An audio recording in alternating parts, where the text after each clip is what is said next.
नमस्कार, मी अनुराधा तांबोळकर. अनुराधा चॅनलमध्ये तुमचं खूप खूप स्वागत. सणवार असो, सवाष्ण ब्राह्मण असो किंवा कुळधर्म कुळाचार असो, एक ठराविक प्रकारचा नैवेद्य आपण देवाला देत असतो किंवा नैवेद्यात देवाला दाखवत असतो, हो की नाही? त्याकरता काही पदार्थ हे आवश्यक असतात. ते कसे करायचे, वेळेचं नियोजन कसं करायचं, हे आपण आजच्या मेनूमध्ये बघणार आहोत. हा जो मेनू आहे हा सर्वसाधारण मेनू आहे. कुठल्याही कुळाचार, कुळधर्म, सवाष्ण ब्राह्मण यावेळेला आपण करू शकतो. चला तर मग जाऊयात आपण स्वयंपाकघरात. आता आपण स्वयंपाक करण्याकरता पहिल्यांदा आपण गोड खीर करून घेऊयात बरं का. बऱ्याच वेळेला मी कुठलाही देवाचं नैवेद्य करते त्यावेळेला पहिल्यांदा गोड काहीतरी करून घेते. तसं आपण पहिल्यांदा खीर करून घेऊयात. तर ही खीर जी आपल्याला करायची ती फक्त आपल्याला पानात वाढण्यापुरती करायची. त्यामुळे मी अगदी थोडीशीच खीर करणार आहे. ह्याच्यात काही रंगीत शेवयासुद्धा आहेत बरं का. पूर्वी की नाही गव्हाची खीर केली जायची. शेवयाची खीर त्या मानाने कमी केली जायची. गव्हाले करून हाताने मग त्याची खीर केली जायची. ती पण खूप छान लागायची. आपल्या शेवया छान तुपामध्ये तळल्या गेल्या, त्याचा रंग बदलला. आता ह्याच्यात आपण थोडं दूध घालूयात.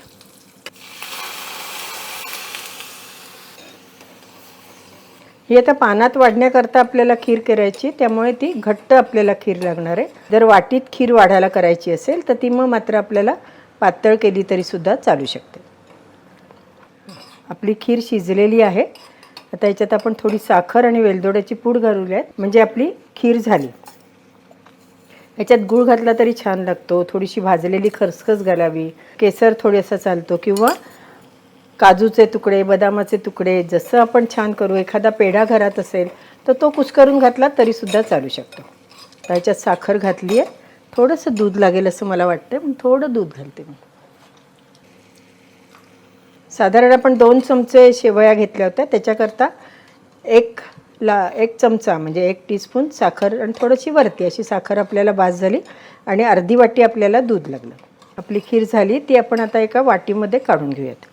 लागल्या हाती जर आपलं जे आपण जिन्नस झाले ते वाढायच्या भांड्यामध्ये काढलं तर आपला ओट्यावरचा पसारा जो असतो तो नेहमी कमी होतो. आता आपण पंचामृत करून घेऊयात. त्याच्याकरता थोडंसं तेल घालायचं. तेल तापलं की लागली त्याच्यामध्ये आपण मोहरी घालूयात. मोहरी तडतडली की त्याच्यात आपण मेथीचे दाणे घालूयात. मिरची तिखट आहे त्यामुळे थोडीशी कमी घातली आहे.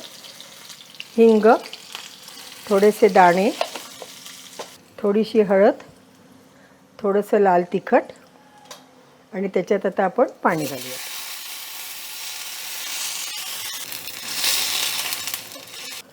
ह्याच्यात आता आपण कढीपत्ता पण घालूयात. मग फोडणीत घालायचा राहिला पण हरकत नाही, असा जरी घातला तरी कढीपत्त्याचा चांगला वास येतो छान. आता छान उकळलं आहे. मेथी आणि दाणे आपले शिजले गेलेत. ह्याच्यात आपण खोबऱ्याचे किस किंवा खोबऱ्याचे तुकडे घातले तरीसुद्धा चालू शकतं. आता ह्याच्यात आपण थोडासा दाण्याचा कूट घालणार आहोत. आज नेमका तिळाचा कूट नाही आहे त्यामुळे मी काही घातला नाही आहे. ह्याच्यात दाण्याचा कूट, नंतर गोडपणा यायला आपण गूळ घातला आहे. ज्यावेळेला आपण पंचामृत करतो की नाही त्याची चव ही आंबट गोड छान लागते. नुसतं आंबट चांगलं लागत नाही. त्यामुळे आता त्याच्यात भिजवलेल्या चिंचेचा आपण कोळ घालणार आहोत. तिखट जर छान लाल असेल ना तर आपल्या पदार्थांना रंग एकदम छान येतो. पण पूर्वी काही इतकं लाल चुटूक तिखट मिळायचं नाही बरं का, पांढरटच असायचं. मग त्याला हळदीचा थोडासा आणि त्या तिखटाचा रंग यायचा. पण चवीला मात्र पंचामृत हे खूप छानच लागतं.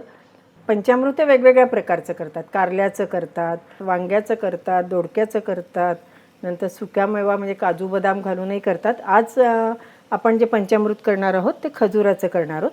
त्याच्याकरता मी थोडेसे खजूर ह्याच्यामध्ये घालणार आहे. साधारण 4 खजूर मी बारीक चिरून घेतलेत. असंच पंचामृत खाताना एखादी खजुराचा शिजलेला मस्त तुकडा दाताखाली आला ना की इतकी छान चव येते. पंचामृतामध्ये मीठ राहिले, मीठ घालून घेऊयात आपण. नाहीतर काय होईल, आपल्याला पदार्थांची म्हणजे याची चव तर काही बघता येणार नाही. त्यामुळे ज्यावेळेला आपण स्वयंपाक करतो ह्याचा त्यावेळेला लागल्या हाती सगळे जिन्नस घालून घ्यावेत. आपलं पंचामृत पण शिजलं गेलं आहे.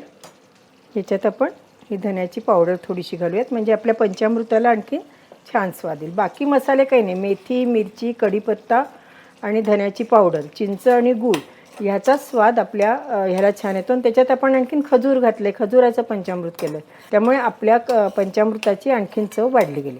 आता हे बऱ्यापैकी घट्ट झालं आहे, मी बंद करते, नाही तर गार झाल्यावर हे पंचामृत आणखीन घट्ट होतं. पंचामृत चांगलं झालं कसं समजायचं, पानात वाढल्यावर त्याचा ओघळ गेला नाही पाहिजे आणि अगदी घट्टही नको व्हायला. असं हे पंचामृत फ्रीजमध्ये तर 10-12 दिवस टिकतंच, परंतु बाहेर फ्रीजच्या बाहेरसुद्धा 2-3 दिवस आरामात टिकतं. आज आपण आता वाटली डाळ करणार आहोत. वाटली डाळ करण्याकरता मी साधारण अर्धी पाऊण वाटी हरभऱ्याची डाळ 4-5 तास भिजत, म्हणजे रात्रीच खरं म्हणजे भिजत टाकली आणि फ्रीजमध्ये झाकण घालून ठेवून दिली, त्यामुळे आता ती छान भिजली गेली आहे. आता ह्याच्यातलं पाणी पूर्ण काढणार, थोडंसं पाणी ठेवून मिक्सरवर आपण ती बारीक वाटून घेणार. त्याच्यात एक 2-4 चमचे पाणी घालणार आणि कुकरमध्ये भाताच्या खाली ती उकळून घेणार. त्याच्यामुळे आपली डाळ पटकन होते आणि शिजली जाते पटकन. ही अशी आपली डाळ घट्ट चांगली शिजली गेली. त्याच्यात थोडंसं पाणी घातलं होतं, अगदी कडक झाली आहे की नाही. आता ही डाळ आपण हाताने चांगली बारीक करून घेणार आहोत, म्हणजे कुस्करून मोकळी करून घेणार आहोत. त्याच्यामुळे आपली डाळ पटकन होईल आणि शिजलेली असल्यामुळे, नाहीतर काय होतं नेहमी की ज्यावेळेला आपण ही डाळ अशी करतो डायरेक्ट, म्हणजे बारीक वाटून ज्यावेळेला आपण फोडणीला टाकतो, तर बऱ्याच वेळेला ती हलवावी लागते आणि मुख्य म्हणजे ती खाली लागण्याची शक्यता असते. तर ही छान मोकळी करू आणि आपण फोडणीला टाकूयात. भाताचा कुकर मी लावला, त्यावेळेला एक वाटीभर मी तुरीची डाळ शिजत घातली होती, हिंग आणि हळद घातली साधं वरण करण्याकरता. नंतर ही डाळ, त्याच्यावर भात आणि भातावर एक 2-4 बटाटे मी भाजी करता उकळत लावले होते. आता ही डाळ आपण मोकळी करून घेऊयात आणि डाळ करून घेऊयात. आता काय होतं की वयोमानाप्रमाणे हाताने एवढं ते माझ्या हाताने बारीक होईना, म्हणून मी चक्क ते मिक्सरमध्ये घातलं आणि एकदा फिरवून घेतलं, त्यामुळे आहे की नाही छान आपली डाळ तयार झाली. आता आपण याला फोडणीला देऊयात. थोडंसं तेल तापलं की त्याच्यात आपण मोहरी घालूयात, हिंग, कढीपत्ता, मिरची आणि जिऱ्याचा ठेचा. आपण मिरची आणि जिरे वाटून घेतले, त्यात थोडासा आल्याचा तुकडा घातला ना तरीसुद्धा खूप छान लागतं. हळद आणि ही वाटलेली डाळ ही आपण ह्याच्यात घालून घेऊया. या पद्धतीने जर आपण डाळ केली ना तर ती आपली खूप पटकन तयार होते, म्हणून नेहमी अशा पद्धतीने उकळून घ्यावी. एकात एक सगळ्या कुकरमध्ये ह्या सगळ्या गोष्टी एका वेळेला उकळल्या जातात. वाटल्या डाळीला थोडं तेलाचं प्रमाण जास्त लागतं इतर याच्यापेक्षा, कारण ही डाळ असते ही तेल शोषून घेते आणि कमी तेलात जरी वाटली डाळ केली तर ती चवीला एवढी चांगली लागत नाही. आता खरं म्हणजे मिरच्यांचा चांगला ह्याला स्वाद लागलेला आहे, पण मला स्वतःला थोडंसं लाल तिखटाचा स्वाद आवडतो, म्हणून मी याच्यात थोडंसं लाल तिखट घालणार आहे. लाल तिखट, चवीपुरतं मीठ, चवीपुरती साखर, एक चमचाभर लिंबाचा रस. वयोमानाप्रमाणे हातातला जोर मात्र कमी झाला, हे आता जाणवायला लागले बरं का. त्याच्यामध्ये आपलं बिया पडल्यात त्या मात्र आपण काढून घेऊयात, नाहीतर बी जर दाताखाली आली तर ती कडू लागते. थोडीशी कोथिंबीर आणि आपली वाटली डाळ तयार झाली आहे की नाही. अतिशय झटपट झाली की नाही, खाली लागण्याचा प्रश्न नाही, काही नाही, आणि अगदी पटकन मुख्य शिजली गेली, त्यामुळे आपला वेळ पण वाचला गेला. आपली वाटली डाळ तयार. आता आपलं दह्यातलं मेथकूट आणि खमंग काकडी करून घेणार आहोत. त्याच्यामध्ये करता मी काकडी आधी आपल्या चॉपरमधनं बारीक करून घेतली, त्याचं पाणी सगळं पिळून घेतलं आहे. त्याच्यात थोडंसं मीठ घातलं, मेथकुटात मीठ घातलेलं आहे पण थोडंसं मीठ घातलं. काकडी आपण बारीक चॉपरमध्ये करतो त्यावेळेला मिरची घातली तरी चालते, पण माझी राहून गेली म्हणून मी आता थोडीशी मिरचीचे तुकडे घातले, थोडीशी कोथिंबीर, थोडंसं ओलं खोबरं, 1 चमचा आपण ह्याच्यात दाण्याचा कूट घातला आहे, चवीपुरती ह्याच्यात साखर घातली. माझ्या माहितीप्रमाणे खमंग काकडी ज्या वेळेला आपण करतो ना त्याच्यात दही घालत नाही. दही घालून जी आपण काकडी करतो त्याला दह्यातली काकडी म्हणतात. आपण मेथकुटामध्ये दही घालणार आहोत. आपण मोहरी, हिंग आणि तेलाची फोडणी केली आहे, ती आपण आपल्या खमंग काकडीवर घालूयात आणि थोडीशी आपल्या मेथकुटावर घालूयात. आता मेथकूट आणि आपलं काकडी ही आपण हलवून घेऊयात. हे दही आहे ना, हे गाईच्या दुधाचं आहे, त्यामुळे थोडासा त्याचा रंग तुम्हाला वेगळा दिसत असेल. आता हे मी कालवून ठेवलं आहे. अगदी वेळेवर जर फार घट्ट मला मेथकूट वाटलं तर मी थोडंसं 1-2-3 चमचे त्याच्यामध्ये पाणी घालीन आणि काकडीची कोशिंबीरसुद्धा आपली तयार झाली. एकात एक कामं केली ना तर आपली कामं भरभर होतात. आणि थोडंसं आपण रात्री प्लॅन करायचं की आपल्याला काय स्वयंपाक करायचा आहे, आपल्याला कुठल्या भाज्या चिरून घ्याव्या लागतील किंवा बारीक करून घ्याव्या लागतील. आणि मुख्य म्हणजे त्या भाज्या चिरून आपण फ्रीजमध्ये ठेवल्या तरी चालू शकतं. आणि असं सगळं जर मनात प्लॅन असेल ना तर आपला स्वयंपाक पटकन होतो. आणि ज्यावेळेला आपण असा स्वयंपाक करतो त्यावेळेला जो आपण स्वयंपाक करणार असू तो सोपा, झटपट होणारा असा करावा. आपलं मेथकूट आणि खमंग काकडीसुद्धा झाली. याच्यात आपला लिंबू पिळायचं राहिलं पण ते मी वेळेवर पिळणार आहे, कारण आत्तापासून जर पिळलं तर त्याला पाणी सुटेल म्हणून. बाकी काही नाही. आता आपण भाजी करून घेऊयात. आपण बटाट्याची भाजी करणार आहोत. त्याच्याकरता आपण तेल घालून घेतलं.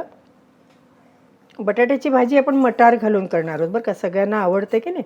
मटार आणि बटाटा हे कॉम्बिनेशनही खूप छान लागतं. आणि बटाट्याची भाजी करताना त्याच्यात थोडंसं आलं, मिरची आणि जिरे हे कुटून जर घातलं ना तर बटाट्याची भाजी अतिशय छान लागते. त्यामुळे नेहमी असं थोडंसं जाडसर वाटावं आणि आपल्या बटाट्याच्या भाजीमध्ये घालावं, त्यामुळे त्याची चव छान येते. आता आज आपण फक्त मिरच्या घालणार आहोत. थोडासा हिंग, मिरच्या, कढीपत्ता, थोडीशी हळद, खोबरं, कोथिंबीर, मटार घालूयात. फोडणीमध्ये आपण खोबरं परतून घेतलं त्यामुळे त्याची जी चव असते ती वेगळी येते. तर त्याच्यात हा आपण उकडून चिरलेला बटाटा घालणार आहोत. गॅस लहान करूयात. चवीपुरती साखर, थोडंसं मीठ चवीपुरतं. आपली बटाट्याची भाजी चांगली वाफ आली की तयार झाली. तुमच्या लक्षात येत असेल की ज्यावेळेला सणासुदीचा स्वयंपाक असतो त्यावेळेला बटाट्याची भाजी केली जाते, कारण इतर पदार्थ नाही आवडले तरी सगळ्यांना बटाट्याची भाजी बहुतेक सगळ्यांना आवडते. आणि मुख्य उकडून घेतलेले असेल बटाटे तर त्या भाजीला फारसा वेळ लागत नाही होण्याकरता, हो की नाही. मग फ्लॉवर बटाटा, नुसती बटाट्याची, मटार बटाटा अशा वेगवेगळ्या प्रकारच्या भाज्या केल्या जातात. याच्यामध्ये एक अर्धा चमचा आपण धण्याची पावडर घातली ना तरीसुद्धा भाजीला खूप छान स्वाद येतो. आपली बटाट्याची भाजी तयार. आपण आमटी करून घेतोय. पुरण घातलेलं एक पुरणाची पोळीसुद्धा नैवेद्याला मी करणार आहे, पण कटाची आमटी करणार नाही, साधी आपली नेहमीची आमटी करणार आहे.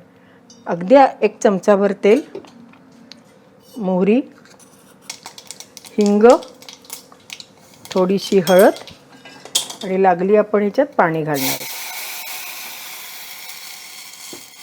लाल तिखट, आपला नेहमीचा घरचा काळा मसाला, ओलं खोबरं, थोडासा कढीपत्ता. मग फोडणी जळेल अशी भीती वाटली म्हणून मी जास्त पाणी पटकन घातलं. आता आपल्याला जेवढी आमटी हवी आहे त्या प्रमाणात आपण पाणी घालून घेऊयात आणि गॅस मोठा करूयात. आणि कोथिंबीर, चवीपुरतं मीठ, थोडासा आपण गूळ घातला आहे. गूळ सेंद्रिय गूळ होता माझ्याकडे तो घातला आहे. आपली आमटी पण चांगली उकळली गेली आहे. त्याच्यात आता आपण आपलं घोटलेलं वरण आहे ते घालूयात. आणि आपल्याला किती घट्ट पातळ हवी त्याप्रमाणे आपण आपली आमटी करूयात. अशी आमटी ना मस्त पोळी कुस्करायची, त्याच्यात ही आमटी घालायची आणि वरनं घट्ट तूप घालायचं आणि मस्त आमटी पोळी खायची. अतिशय सुंदर लागते. आहे आपली आमटी पण तयार झालेली आहे. ही आता चांगली आपण वरण घातल्यावर तिला एक 2-4 मिनटं आपल्याला उकळावं लागेल. आपल्या आमटीला मस्त उकळी आली. आपली आमटी तयार झाली. आता आपण साधं वरण करणार आहोत. त्याच्याकरता या भांड्यात मी प्रथम पाणी घेतलं. त्याच्यात हळद, हिंग, हिंगाने साधं वरणाला चव चांगली येते, मीठ, अगदी थोडीशी साखर. आपल्या वरणाच्या पाण्याला चांगली उकळी आली. त्याच्यात आपण आता हे घोटलेलं तुरीचं वरण घालूयात आणि मागच्या गॅसवर मंद गॅस करून आपलं साधं वरण कमीत कमी 4-5 मिनटं आपण उकळत ठेवूयात. म्हणजे काय होईल, साधं वरण छान उकळलं की त्याला छान हिंगाचा स्वाद येतो आणि थोडंसं घट्टसर होतं, हो की नाही. ते आपण उकळत ठेवूयात. मेथीची भाजी करण्याकरता आपण मेथी निवडून धुवून चिरून घेतली. त्याच्यात थोडीशी कोथिंबीर, अंदाजे 3 टेबलस्पून आपण डाळीचं पीठ घेतलं आणि मेथी आपली 1 वाटी होती. चवीपुरतं मीठ, धन्याची पावडर, लाल तिखट, हिंग, थोडीशी हळद आणि आपण आज सोडा वगैरे घालणार नाही. आपण कडकडीत तेलाचं आपण 1-2 चमचे मोहन घातले. थोडंसं पाणी घालून आपण पीठ भिजवून घेऊयात. तेल गरम आहे त्यामुळे हात घालताना जरा सावकाशीने घालावा, नाहीतर मग आपल्या हाताला चटके बसतील. ही आता मेथी चिरताना मी फार बारीक चिरली नाही आहे, कारण पानं असलेले मेथीचे जे आपण भजी करणार आहोत त्याची चव चांगली येते. पूर्वीच्या स्वयंपाकात सोडा वगैरे काही नसायचा, त्यामुळे कडकडीत तेलाचं मोहन घालून भजी केली जायची, म्हणून आज मी तशीच केली आहे.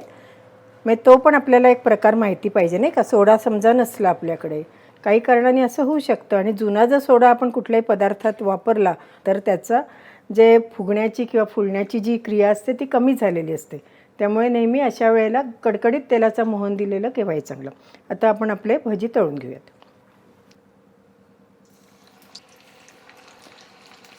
हे जे डाळीचं पीठ आहे हे घरीच मी डाळ नेहमी दळून आणते आणि त्याचं हे पीठ आहे.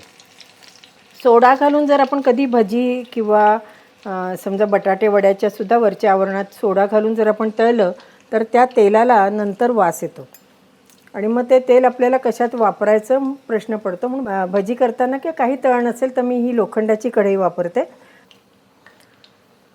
आणि मुख्य काय असतं की कांद्याची भजी म्हणा, बटाट्याची ही गरम गरम लागतात. तशी मेथीची भजी फार गरम नसली तरी चालू शकतात. मेथी म्हणा, पालक म्हणा. आणि अगदी जर गरम गरम आपल्याला द्यायची असेल तर थोडीशी अर्धवट काढून ठेवायची आणि मग वेळेवर ज्या वेळेला सगळे जेवायला बसतात त्यावेळेला तेल तापवायचं आणि भराभर तळून घ्यायची. मग त्यावेळेला तेल आपलं छान तापलेलं असेल तरीसुद्धा चालू शकतं. आता सगळी भाजी अशी आपण तळून घेऊया.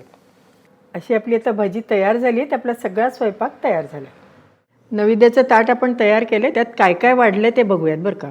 साधं वरण भात, त्यावर तूप वाढलं आहे, नंतर वाटली डाळ आहे, पंचामृत, खमंग काकडी, दह्यातलं मेथकूट, मेथीची भजी, पुऱ्या, बटाट्याची भाजी, आमसूल घालून केलेली आमटी, पुरणपोळी, त्यावरही तूप घातलं आहे, शेवयाची खीर आणि ताटात वाढायला पुरण आणि दहीभात. शिवाय इथे आपण विडा आणि दक्षिणासुद्धा देवाला ठेवली. कधीही देवाला नैवेद्य दाखवल्यानंतर विड्याचं पान, दक्षिणा आणि त्याच्यावर तुळशीपत्र हे अगदी आवश्यक आहे बरं का. पहिल्यांदा मंडल करायचं आणि मग नंतर पानाभोवती 3दा आपण पाणी फिरवून देवाला आपण नैवेद्य दाखवायचा असतो. आहे की नाही, अतिशय झटपट होणारा असा हा मेनू आहे आणि सर्वसाधारण हा मेनू केला जातो. तर बटाट्याच्या ऐवजी तुम्ही समजा भेंडीची भाजी केली किंवा आणखीन कुठली भाजी केली तरी चालू शकते. आणि शिवाय आज आपण पुरणपोळी दाखवली, परंतु पुरणपोळीच्या ऐवजी तुम्ही जो नैवेद्य करणार असाल म्हणजे श्रीखंड म्हणा, बासुंदी म्हणा, ते केलं तरी चालू शकतं. अशा वेळेला मग पुरणपोळी नाही केली तरी चालेल, पण हां, नैवेद्याला पुरण मात्र नक्की दाखवायला पाहिजे. नक्की करून बघा आणि अनुराधा चॅनलला लाईक करा, शेअर करा आणि सबस्क्राईब करा. आणि हो, बेल आयकॉन दाबायला विसरू नका. धन्यवाद.